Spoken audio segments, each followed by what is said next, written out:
The NLRB has a strange configuration right now. There is a majority of Republicans, 3-1, and the one Democrat is the chairwoman. And meanwhile, the general counsel, who's the prosecutor, is a Democrat. And this configuration is going to last at least into the fall of 2021. I'm going to talk about 6 areas that I have my eye on that will be changing once the Democrats take control. Now, this will take a little bit of time, but I think these changes are coming for sure. Number 1 has to do with this whole balancing thing to figure out whether the employer has interfered with employees' Section 7 rights.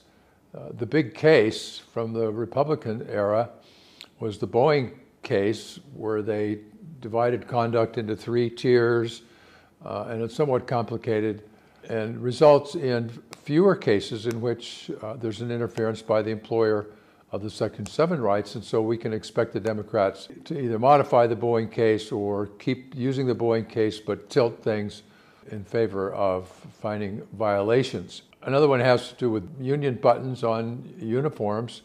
The present board is more likely to find that prohibiting buttons or making them smaller is allowed, and we can expect the Democrats to ease up on those restrictions. And third, one of my favorites is offensive outbursts. The Republicans, bless their hearts, have declared that employees can be disciplined for using racial or sexual comments, even in the context of otherwise protected Section 7 rights. And the Democrats don't like that. Number 2 has to do with employees using employers' email.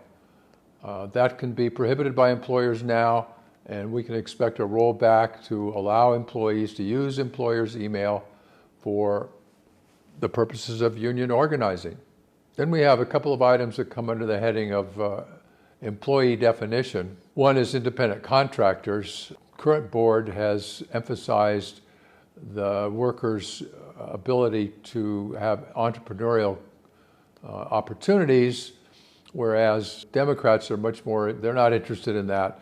They're much more interested in whether the worker is dependent upon the putative employer. The other has to do with colleges and universities. It's going to become much easier to find that graduate students are employees entitled to organize, and that faculty, particularly in private religious schools, be able to be classified as employees and unionize. Fourth, we have the question of joint employers.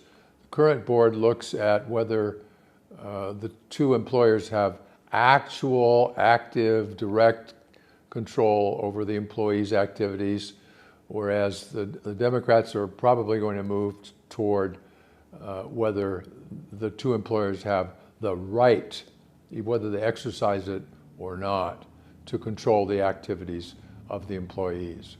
Number 5 is micro units, where a union can carve out a small group of employees within, say, a department store where we usually have wall-to-wall organizing, and call that an appropriate unit. The Republicans don't like that, and the Democrats do. And lastly, we can expect the election rule to be changed to make elections occur quicker once the union has made the appropriate showing of interest, so that there will be an election within a shorter period of time than what we've been seeing lately. So there are other changes that are in the wind, but these are the big ones that I see.